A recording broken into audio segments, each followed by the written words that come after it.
Hi, I'm Lauren Centrella, Interim Chief Development Officer at WAMU. I'd like to thank you all for attending the events this afternoon and welcome you to the author series. We're thrilled that you're joining us for our discussion on the book Mad Honey. WAMU has deep roots as a media organization in service of the community. We are truth seekers and storytellers. We strive to expand our listeners' horizons, stir their souls, and help them engage in real and meaningful ways with their local, regional, and global community. We believe these author series do just that. This event and others like it are possible because of your support. If you enjoy the discussion today, please consider making an additional gift to support this series of events. You can donate at dianerehm.org/give. It's your donations that help us produce these events. This event is being recorded and closed captioning is available. And now, please welcome our host, Diane Rehm.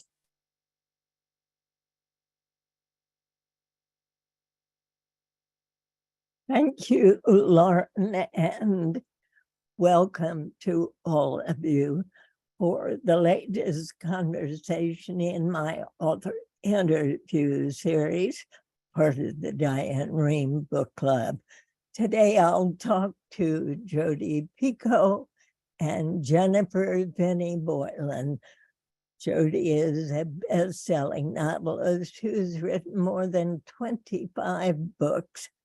She is known for telling stories that tackle tough moral issues that also go on to become blockbusters. Jennifer Finney Boylan is an activist for transgender rights and a best-selling author in her own right. She's written fiction, a memoir, and for 15 years was a contributing opinion writer at the New York Times. Together, Jodi and Jennifer are the authors of the 2022 novel, Mad Honey.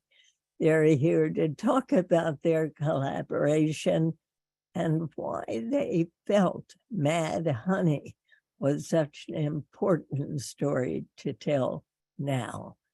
If you have questions for Jodi and Jennifer, type them into the Q&A box at the bottom of your screen, and we'll try to get to as many as possible. Jodi and Jenny, it's wonderful to see you.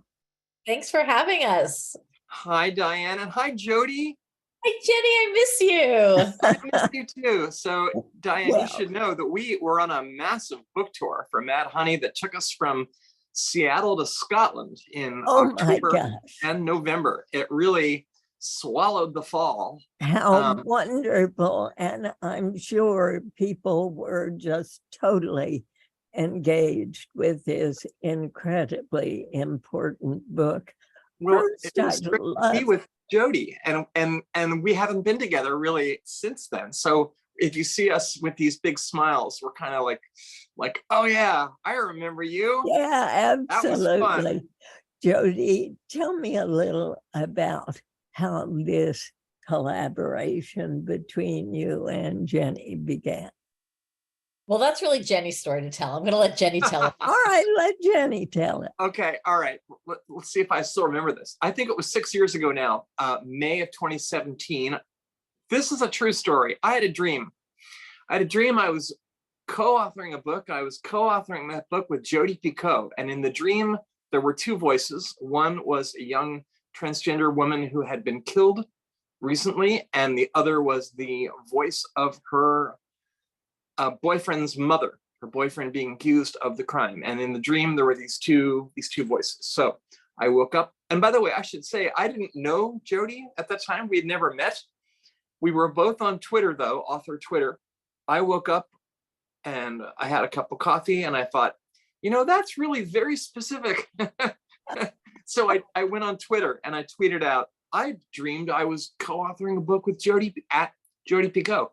And Jodi, who happened to be online at that moment, saw the tweet and she reached out to me by a direct message and said, what was this book about? And I told her what I just told you, and she responded, Jodi, what did you respond?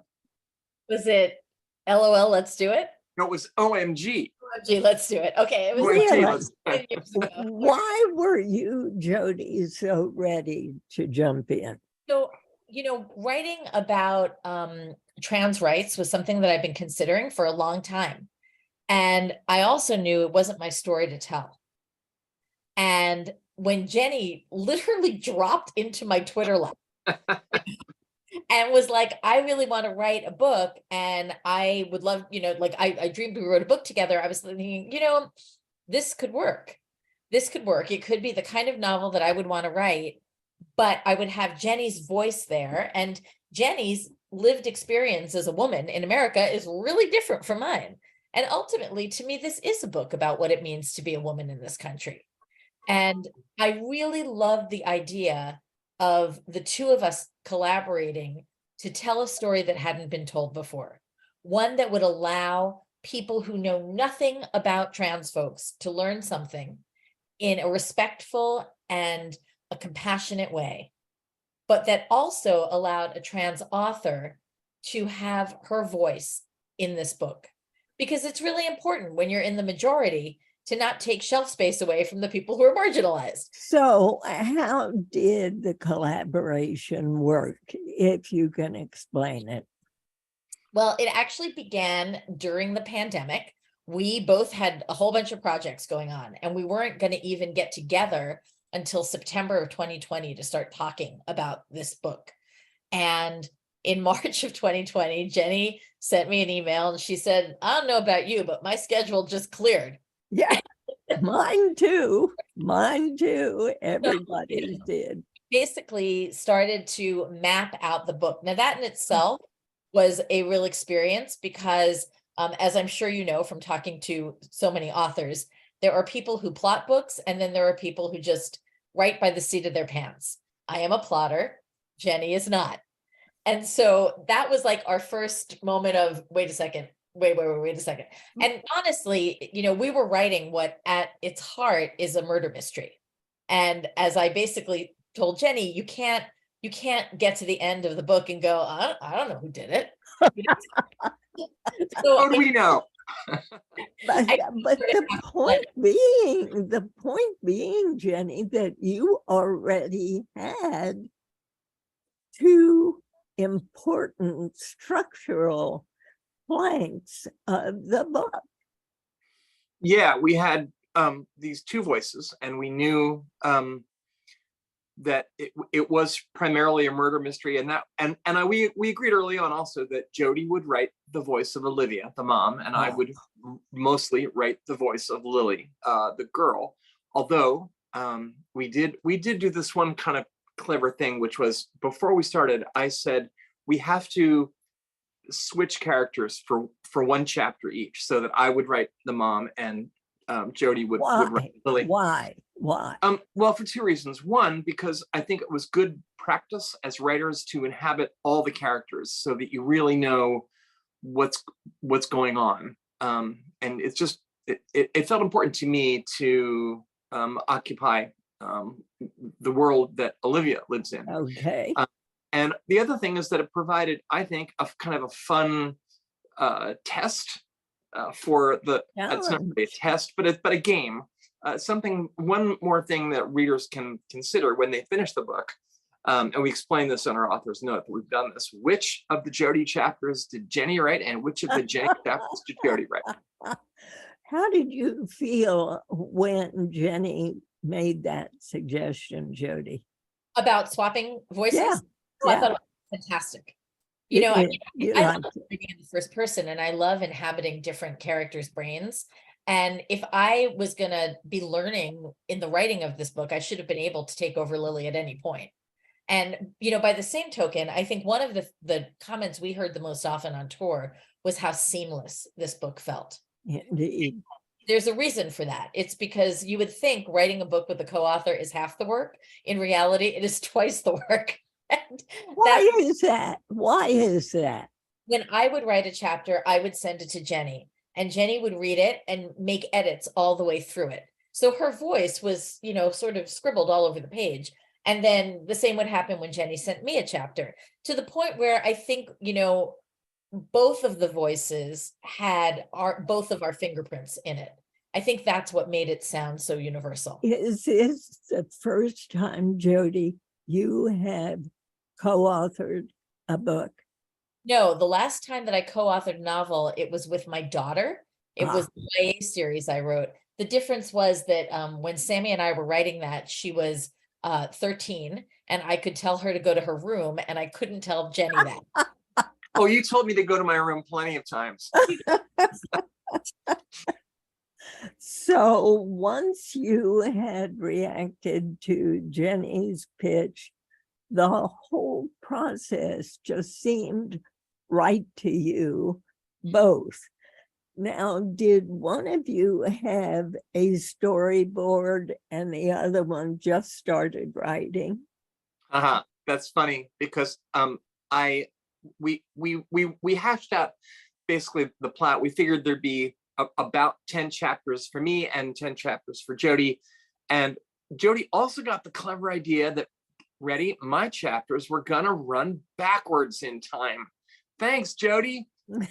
Until you said that, I totally forgot that. That it was your idea that my chapters would go backwards. Thanks. And Jodi, tell everyone why you made me do that. Because I've done it and it's terrible. I'll never do it again. It's way too hard. Thanks. Well, But the thing is, though, we figured out what the plot was going to be for my character, for Lily.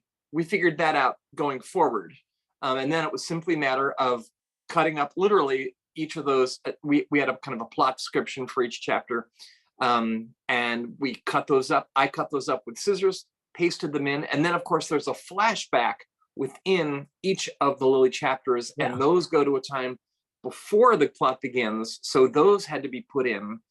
And then we kind of had to look to see how what is revealed in one of my chapters matches up with what is revealed in one of Jodi's. And the most important thing probably is the moment that it's revealed that Lily is trans, which happens about a third, maybe a little more of the way in.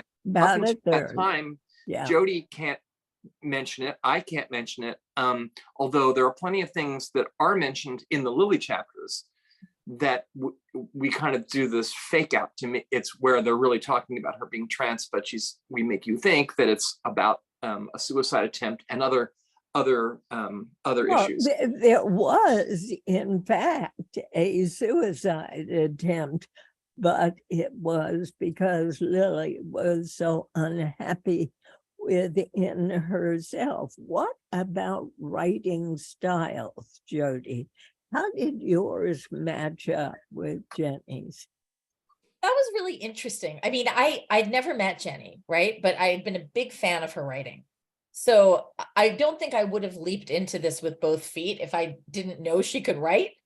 But the biggest dichotomy, I think, was that we were meshing a woman who is known as a literary author with a woman who's known as a commercial author. And I think that, I guess maybe, I don't even know if we ever actually discussed it, but the kind of book that we were writing, because it was both plot and character driven, felt more commercial to me and was going to function commercially in the world. It was going to be pitched commercially by the publisher. And so for all of those reasons, I think it felt like same old for me. I knew exactly how I was going to write. I do think that Jenny had, okay, look, I'm saying this on a recorded podcast and everything, but you did have a tougher time because you were writing it backward, but also because for me to write a mom character, I've done it before. It's easy. I knew who Olivia was. I knew how to make her story resonate. And I also knew that including her abusive past was going to be really important because the whole book really is about important. Yeah. Yes, right. But the other thing that Jenny really had to do is to find Lily's voice. And that meant writing as a teenager in a way that didn't sound like an adult trying to be a teenager. Which How is did I that think work for you, Jenny? Well, my writing of teenagers has generally been a little bit ironic, so that I think whenever I've written teenagers in the past, which I haven't done that often, but I tend to make them sound, there's a certain satirical twist I often throw in there, in which I'm basically kind of having fun at the teenagers' expense because they don't know what adults know. And so it was the only time that I really had any doubt in the first chapter, getting that first Lily chapter down. I would show it to Jodi, and Jodi was like, yeah, you're still making fun of her. And I mean, I don't think you put it that way, but that was essentially what I was doing. Huh. So finally, what I found, and this is the obvious move to make from the beginning, but I gave Lily a little bit of my own nerdishness. I made her a fencer. I made her a cellist. I made her a know-it-all. And I gave her a lot of my own. It's kind of like there are aspects of her that she's living the life that I would have been able to live if I transitioned when she did, when she was How old were you when you transitioned? And late here 30s. You said 36. I said late 30s. Yeah. Okay, here I have to inject this at this point. My son, who is now 62, went to nursery school with Jenny's wife, Dee Dee. And he fell in love with Dee Dee when they were about 4 years old. It was the dearest thing. So Dee Dee and I and our whole circle of friends have known and loved Dee Dee and Jim, then Jenny. And it's really been a long and, I gather, extraordinary journey for you, Jim. Yeah. And so Dee Dee and I will celebrate our 35th wedding anniversary this summer. Wow. That's 12 as husband and wife and 23 as wife and wife. And it was certainly, it was not easy. And I've written about this in a couple of my books, but especially in the memoir, She's Not There. And yet in the end, we landed in a place in which unexpectedly, maybe, or inevitably, maybe, we were familiar to each other again. And we went about the business of being a family. And how wonderful. Yeah. How wonderful.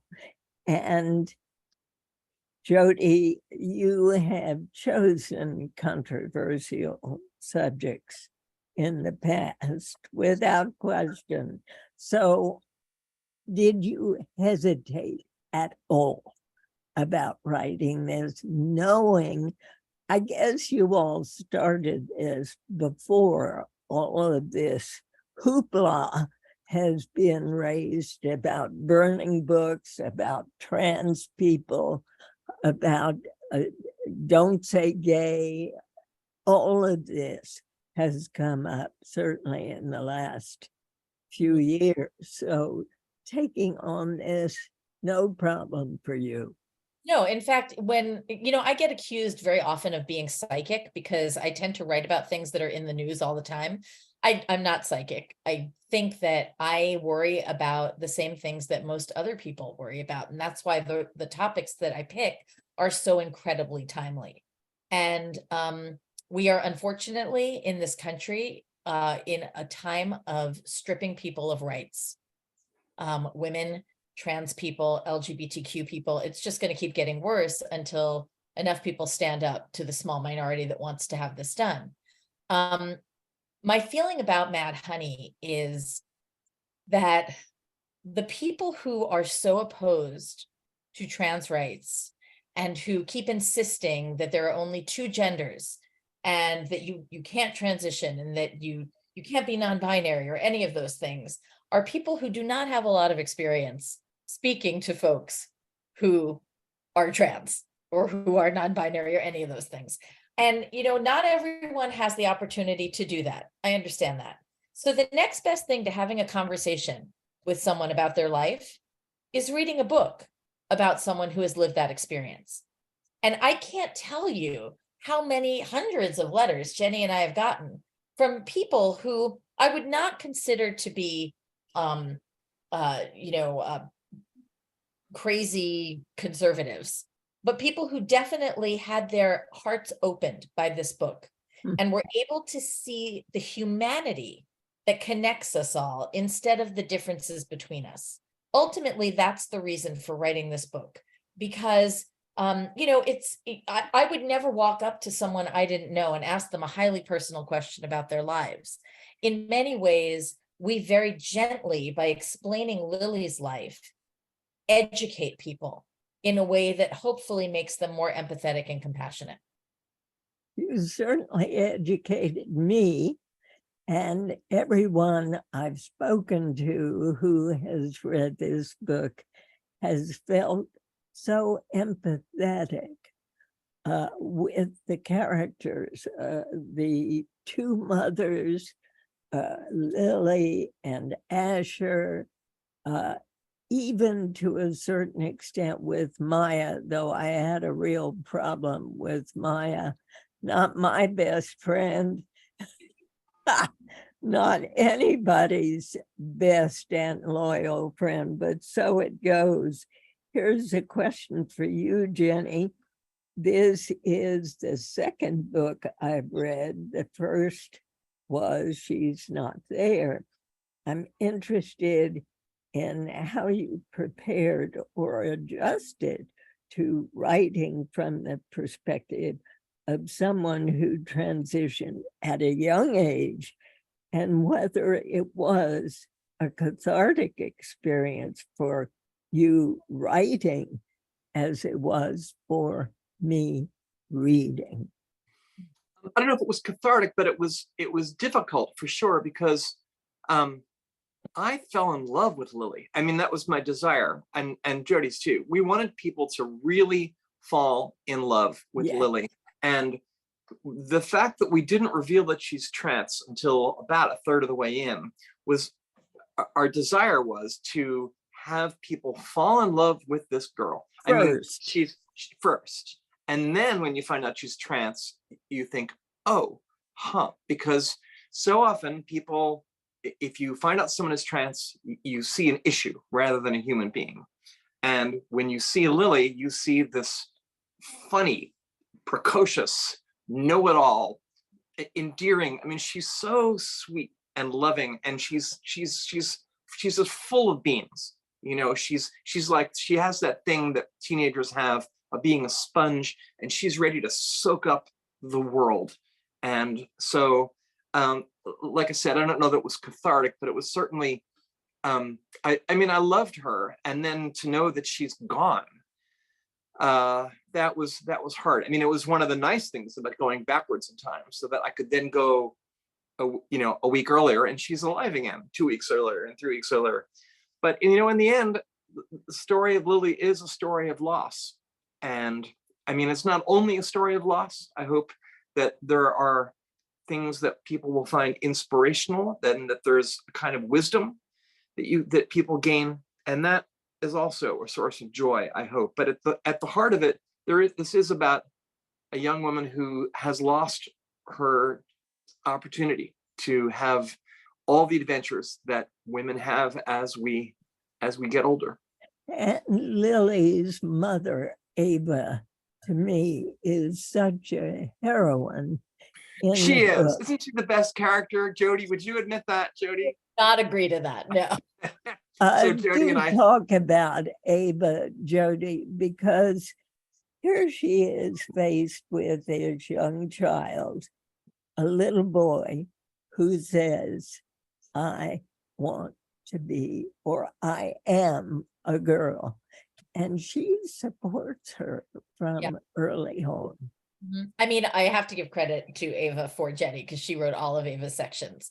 But I will say that Ava behaves the way I certainly hope I would have behaved in that situation. I feel like we model a lot of behavior, both good and bad, in this book. And Ava is a great example of a parent who, when a trans kid has the courage to come to them and say, this is who I am, not only listens, but hears, and then protects. and insulates and helps that kid grow into being who he or she really is meant to be. That's what we hope the world will look like, right? You know, but then there's this other character, well, the other character is mine, Olivia, but there's a scene where Olivia meets Elizabeth, who is an older trans woman, right? Right. And I have to say, I remember feeling like prickles in that scene, because we very intentionally making Olivia say some dumb stuff, because that's some of the dumb stuff that trans people hear from cisgender. Of course. Wait, wasn't that my chapter? Wasn't that Yeah, was but that you the one? made my character look, you know, like dumb, and that made me sad, Jenny. You know, and I just, for me, we needed that chapter in there too, because it's a way to model how not to be with someone trans. You know, and again, I almost feel like we created all these scenes for you as a reader so that you can see the right way to do it, the wrong way to do it, and hopefully model yourself on that behavior. Jodi, did you ask Jenny very personal questions Yes. before you all began writing? So I don't, Okay, do you go remember ahead, what I was going to say? go ahead. Yeah. So I think we started off with me saying, look, there's going to be times I ask you things that are like total stupid, you know, questions that I just don't know the answer to. And Jenny was like, you can ask me anything, you know, there's nothing too personal. She was great. And I remember when I started to write some of the trial stuff, and I was writing, you know, like about medical things, I said, I would love, I don't know what it looks like when a penis transitions into a vagina. And so Jenny's like, oh, I'm on it, and sends me like 15,000 pictures of trans genitalia. And Did I really? Wow. it's like, oh, all right, you're right. You can't tell. That's great. There were two scenes I remember from my own life that I gave, one of which you used, and Yes. and the first one, it came just as a result of kind of just a casual conversation.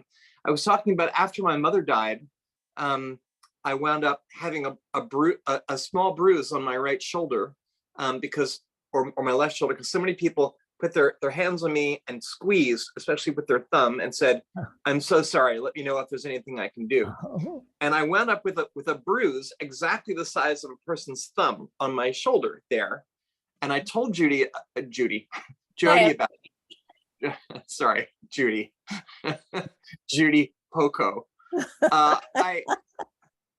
So I told Jodi about this, and I said, I called it my bereavement bruise. And it's the reason I had it is because estrogen can make you bruise more easily. And that kind of led Jodi down the whole line that enabled her to suddenly figure out that, in fact, the bruising that Lily had was because of something else. It wasn't really because she'd been abused by Asher. And then the other thing, the other thing is so personal. That let's just say Lily, I described something to Jodi, and Jodi's like, yeah, you got to put that in. And let's just say in the book, Lily wakes up with an orgasm in the morning one day, and while she's sleeping, and this is a result of what happens when they create when they turn all the organs inside out to make a vagina. There's some very sensitive tissue which used to be on the outside that's now on the inside, and if your bladder is full, that material can sometimes have a sense of wonderment. I'm trying to keep this clean. So you're wonderful, Jen. That's it. What I want to ask you, though, is how did your parents feel about your decision to transition? My coming out? Well, my father died when I was pretty young, so before I came out. I mean, I was always this kind of curious character. I think my parents were kind of delighted by their weirdo gamine child, but they didn't really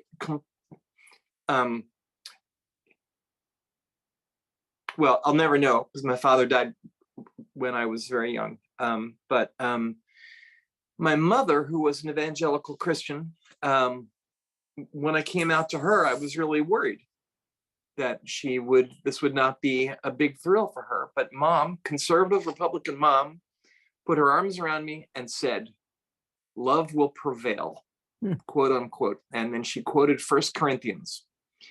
These three abide, faith, hope, and love. But the greatest of these is love. And I said, yeah, well, okay, great, mom. But when everyone finds out that I'm your daughter, isn't that going to be kind of a scandal? And she said, well, quite frankly, yes, but I will adjust. Huh.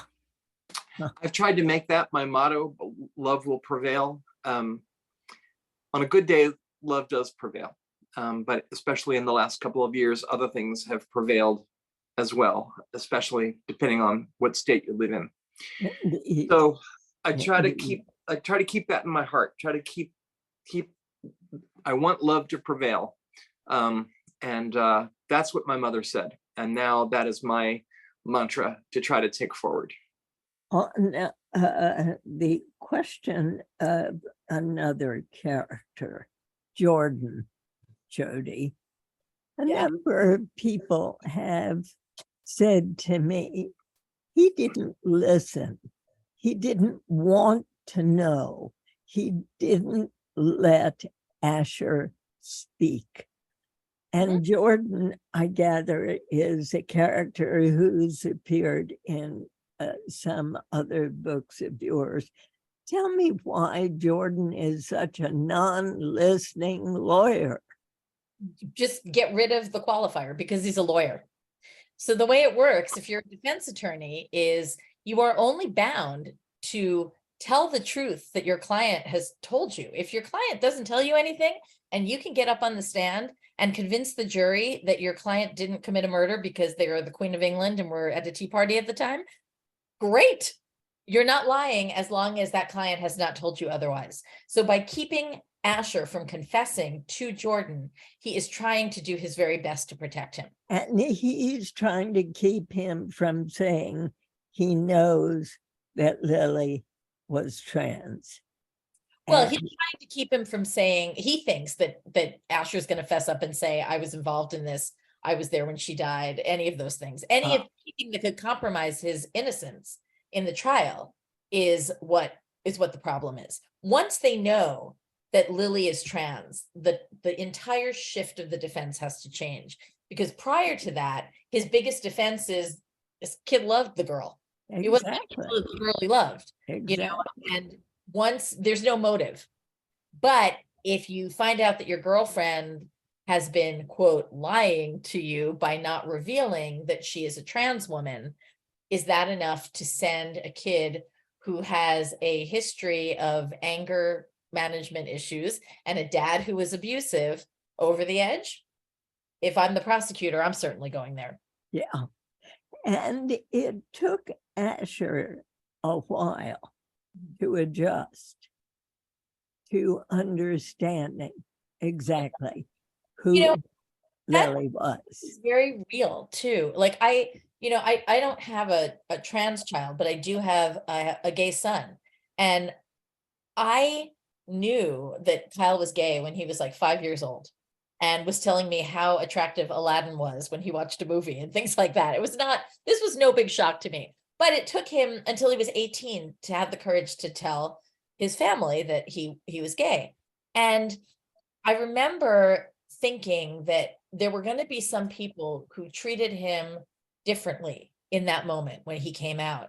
And I said, don't judge them right away. You've had 18 years to know you were gay. They've had 2 seconds. And, to me, it's not surprising that Asher reels from that information. It is beautiful that he doesn't care, that it doesn't matter what Lily is. It matters who Lily is to him. That's almost exactly what my wife said to me when I came out to her as trans. As we went on, a few weeks later, I remember her saying, you've had, 30 some years to think about this. I've had a week. And it's funny, it's not as if the facts are going to change, but people have to Adjust. get their mind around things. Yeah, they have to figure things out in a way that helps them understand. Here's a question. The explanation Edgar gives of the various terms, straight, gay, transgender, cis, non-binary, etc., comes almost halfway into the book. I'm imagining you two had a lot of discussion as to how to fit this information into the book. Please elaborate. Let me start by saying it's Elizabeth, not Edgar. It's Elizabeth. Right. So, we were kind of hamstrung by the fact that you spend a third to a half of the book not knowing Lily is trans. And so the questions that arise after that very organically seemed to be best placed in Olivia's brain. Because as she learns that Lily is trans and she's trying to figure out what Asher's role is in all this, she understands she's got a little bit of learning to do. She's got to educate herself. And so, when you live in a really small town in New Hampshire, like I do, it's not like New York City. There aren't billions of people. Right. And Elizabeth is like the trans lady in the town. And so, and everyone knows who she is. And so to have that conversation between them, it felt like the right place to put it in the book. As Jenny told you, that was the scene that she wrote.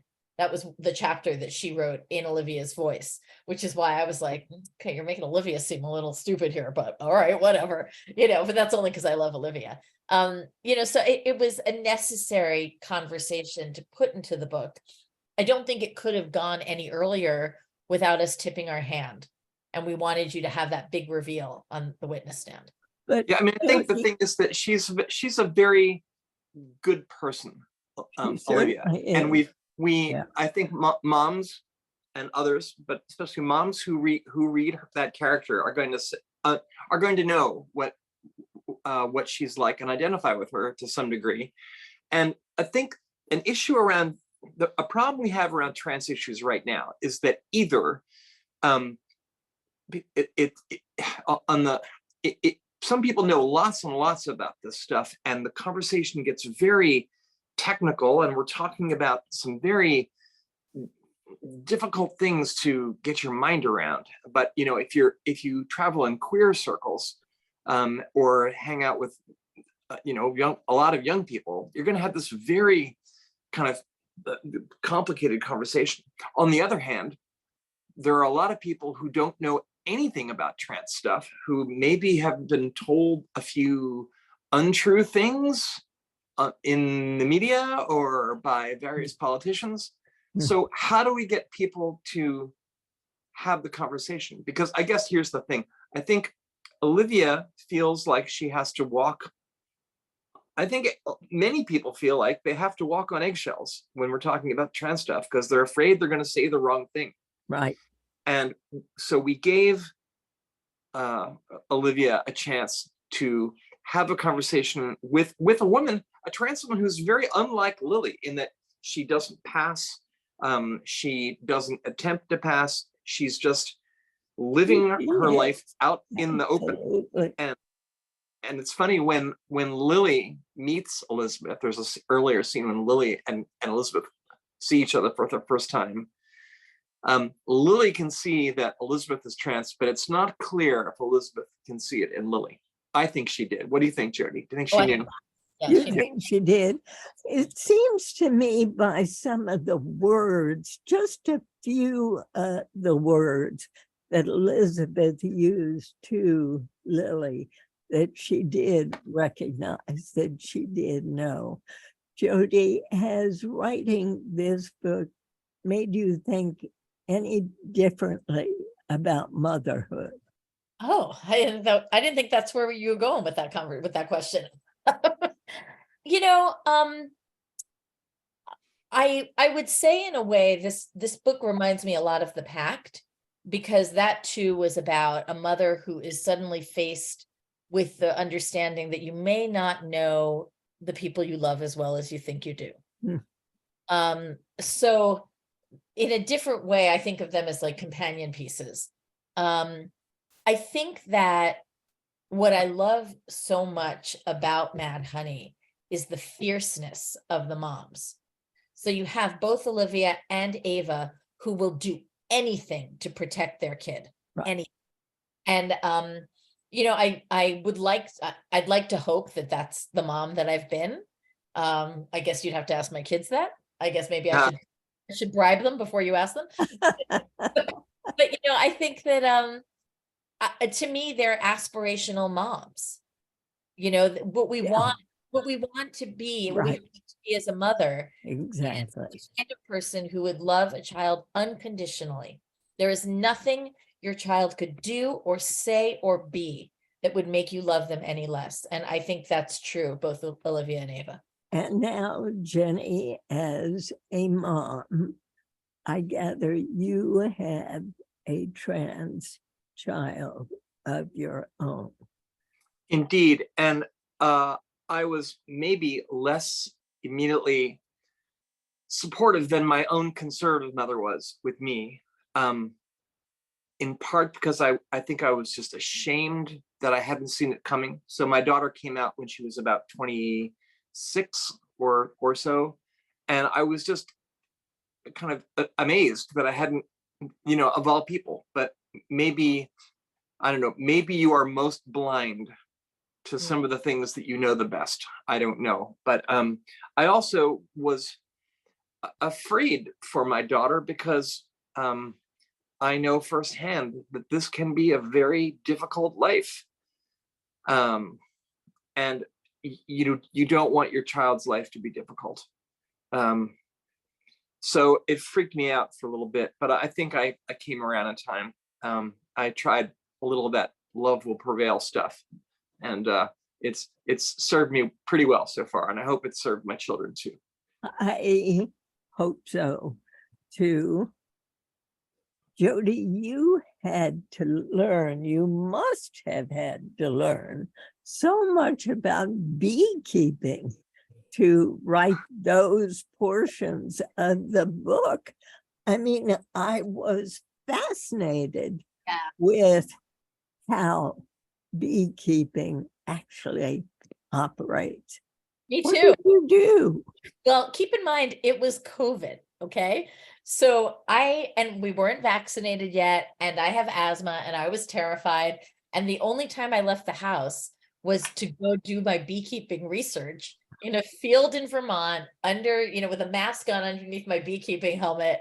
And I went out every weekend and worked with this master beekeeper who was tending to a whole bunch of hives. And I did the honey harvest with him, and everything that I learned, I poured into that book. My favorite fact is the one that, girls run the bee world, which is one of the reasons that I really wanted to use this as a metaphor, because this is a book about being a woman, being female. And when you go to a hive, if you see any bee that's doing any kind of constructive work, whether it's bee foraging or being a nurse bee or anything else that is doing work in the hive, they are female. And a queen, of course, leads the hive. There are male bees. They're called drones. They do nothing. They sit around to deplete resources. And for one sorry day in their lives, when the queen bee takes her maiden flight, the ones who can fly the fastest and the farthest get to mate with her. And it's actually wild because you can see it. When a drone mates with the queen, their body snaps back, their genitals snap off. The drone falls to his death and is replaced by another drone, which is, what a way to go. But she comes home with all the fertilized eggs in her that she's going to need for the rest of her life, because that's her job, is just to make more bees. And so she will go and lay eggs every single day. But there comes a time when a certain queen might be too sick or too old to be doing her job. And in that case, the nurse bees go, all right, it's time to do something. And what they do is decide to create a new queen bee. And they do this by feeding something called royal jelly, which is like full of proteins, to a cell that the queen has fertilized. Now, if a queen puts an egg that is fertilized into a comb, it becomes a female bee. And if it's an unfertilized egg, it becomes a male drone. But when these nurse bees are feeding that egg royal jelly, it becomes a queen bee no matter what. So fertilized egg, what would have been a nurse bee or a worker bee or a forager bee, becomes a queen. But also an unfertilized egg that would have been a male drone, when fed only royal jelly, becomes a queen bee. Wow. Which is what happened to me. Yes, exactly. Somebody said to me, why is the book called Mad Honey? And I said, go to page 342 and you will understand Yeah. why the book is called Mad Honey. Do you want to read that paragraph? Does either of you have that? Since I do not have a book with me, no, but I will tell you why it's called. Okay, good. So, bees obviously collect pollen to bring back and make honey in the hive. And if you based on like what they go and forage from, it creates different kinds of honey. So like you've heard of wildflower honey or orange blossom honey. The reason those honeys taste a little different is because the bees foraged from orange blossoms or foraged from wildflowers. If your bee in Nepal in a certain area and you go to forage from mountain laurel or a certain kind of rhododendron, you will create what is called mad honey. It looks, tastes, smells like regular honey, but it will actually give you heart palpitations. You will be feverish and dizzy. You will have a stomach ache. You can cause cardiac arrest, and in some rare cases, you can die from it. And in fact, this was used for biological warfare by the ancient Greeks and other ancient societies. Soldiers who knew that a routing army was coming in would leave vats of honey, mad honey, on the road, knowing that armies were always starving. And so these guys would come in, they'd eat the honey, they would all pass out, and then the home army would just come and kill them while they were all writhing on the floor. And I loved the idea that something that seems sweet and that should be sweet. So desirable. Yeah, just like love. Just like love. Just like love. Well, I am wondering who both of you or each of you sees as the audience for this book. I know it was on the bestseller list for how long? A long time. So 6 weeks. Isn't that terrific? No, 6 months, Jodi. Do the math, Jenny. No, wait, it was on from October, November, December, January, February, 26 March. weeks is 6 months. Oh, I thought you said 6 weeks. I'm sorry. Okay, we're in agreement. Once again, she edited me, and now we're okay. Okay, you're okay. So who are you reaching? Who are you trying to draw in with this book? So in my opinion, first of all, I really do think almost every book club in America is either reading it or has read it or has it on their list, which we are thrilled about because there's so much to talk about in this book. It's a great ride. It's a great read, but it will also leave you with some really thoughtful questions to consider. Exactly. So when the wine runs out, you got to have something to talk about. And I think there are a lot of, book clubs that are picking it for that reason. I think in my mind, this is not a book that trans people have to read because they've lived that life. But this is a book for cisgender people to read so that they understand what it might be like to be born in the wrong body and what it might be like to be trans and how you find, again, the commonalities between our experiences instead of highlighting all the differences. So, you could argue this is a book for anybody, but in particular for me, I hope people who are cisgender are reading it, are learning from it, and are becoming kinder because of it. Jen, what would you say? Jodi and I are of one mind there. It really is a book not for transgender people, because I think most of us know all about all this. But I think people will find, well, first they'll find a really fun mystery. And the fans of Jodi's are going to get to see Jordan again, a beloved character from many books earlier. And above all, I think I think the book will open hearts. That was our desire. And to, I mean, I guess I also feel, I think we think that the transgender thing is just kind of something that seems really hard to understand and really distant.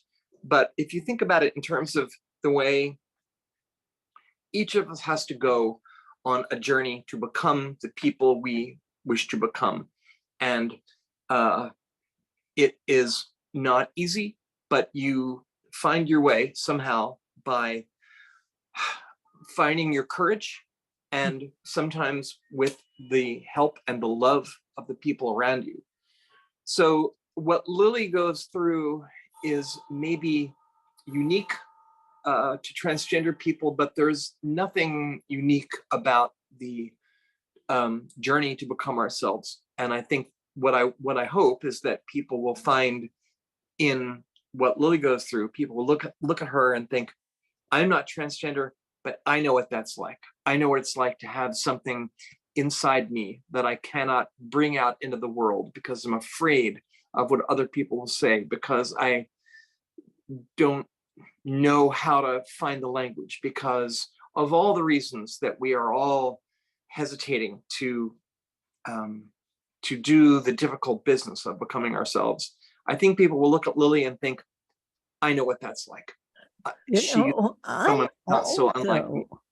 I also think it is, you said earlier, maybe trans people won't need to read this because they know what they've been through. In a sense, I think Lily's voice is so supportive of transgender people. She has her fears, her doubts, but she knows who she is. And therefore, for me, her courage, her strength made me feel as though a person who is transgender would want to read this book, would be supported by this book. I have one last question for you. In the last hour, panelists talk about privacy versus secrecy. Can you talk about that in relation to Lily and Olivia? Jodi? Yeah, I'll speak for Olivia. And again, this is exactly what I was trying to get at when I said that the things that we have in common are far more important than the things that we do not have in common. There is a big difference between something that we consider secret and something that we consider private. Something secret is something that we're embarrassed about, that we don't want the world to know because we think it's going to make them see us in a different way. Certainly, Olivia, as a victim of domestic abuse, or a survivor actually of domestic abuse, is someone who fears that if people knew about her, it's going to change the way that they view her in the present. If you keep carrying that albatross of your past around, you never get to let go. You're never free. And, you know, the idea of bringing out that thing that you think is that's keeping you curled up like this, and that allows you instead to bloom, is such an important lesson, because your past does not define you. And the things that we choose to keep to ourselves might be things that are nobody's business but our own. But they're not necessarily things that we're keeping because we're embarrassed by them, you know?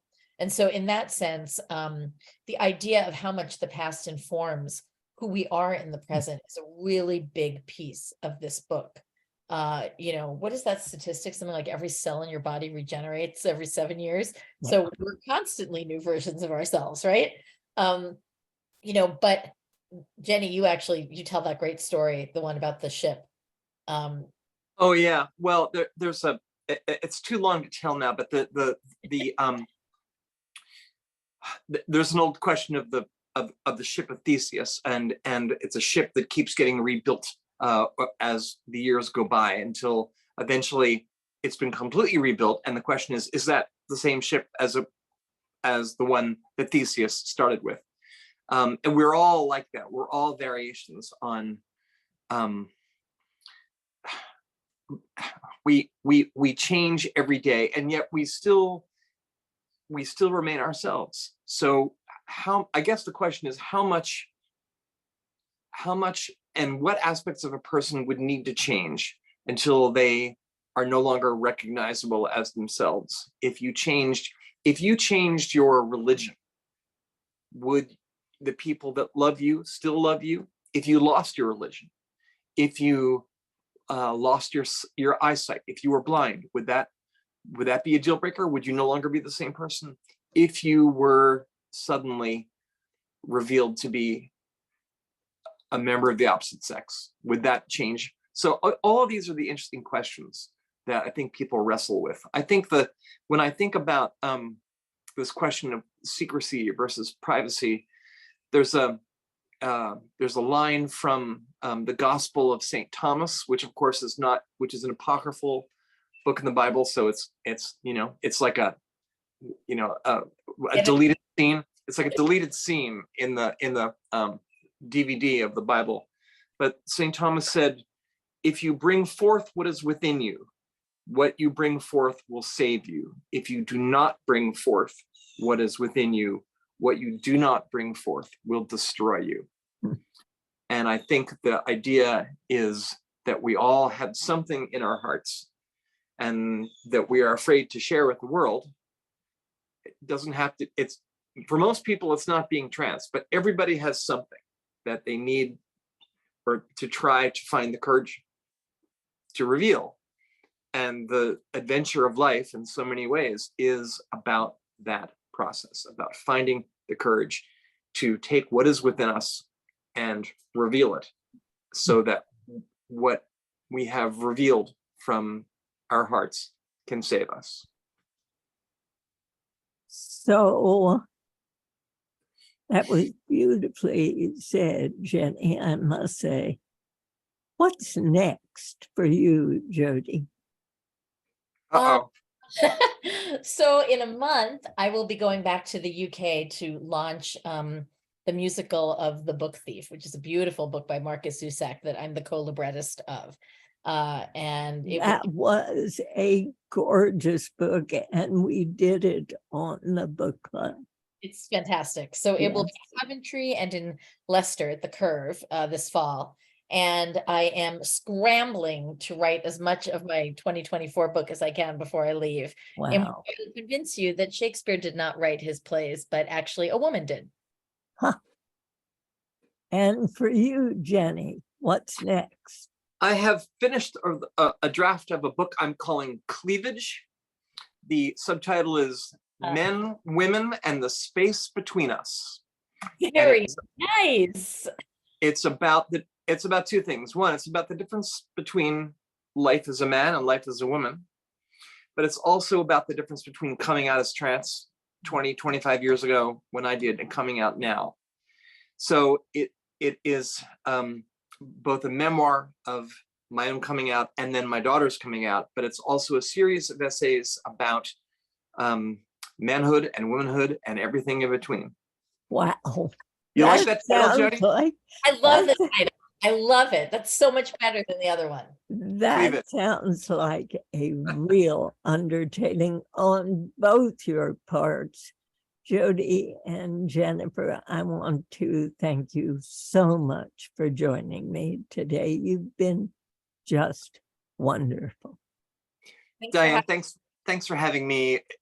As you mentioned earlier, our families have been intertwined since your son Childhood. was 4, Indeed. and our families remain intertwined. And I look up to you so much, as a woman, as a journalist, and just as a great supporter of books and writers. And also, kind of just mention real quickly, Jodi Picoult has become a real champion over this spring and summer of fighting back against book bans. And she is partnered occasionally with PEN America, of which I'm a part, but also on her own to push back against books being banned. And there's a reason why Jodi has found herself in this situation, and that's because Jodi's books are the ones that are getting banned. So many of them. Absolutely. And Jodi, thank you for all the work you are doing there, as well as for all the other issues you've taken on so bravely. Thank you both so much. You're welcome. Thanks for having us. Bye-bye. Okay. Bye-bye now. And thanks to all of you for participating. The next meeting of the book club will be on Wednesday, June 28th. The book is The Best Strangers in the World, Stories from a Life Spent Listening by NPR's Ari Shapiro. And in a book club first, I'll be interviewing Ari in person from the Black Box Theater at WAMU. For those of you here in the DC area, consider joining us at the station. And as always, you'll have the option to join the book club virtually. So keep an eye out in your inbox for more information. Before you go, please take a minute to fill out a short survey about this event that's going to pop up on the screen. Our book club is produced by Allison Brody. Kennedy Wright is our engineer today. Ellie Dickman is our events director. We couldn't have been with you today without the support of Michelle Keegan, Verendra Silva, Lauren Centrella, Carly Cloud, and Michelle Morgan. And of course, you. Thanks for being with us. I'll see you next month. I'm Diane Rehm.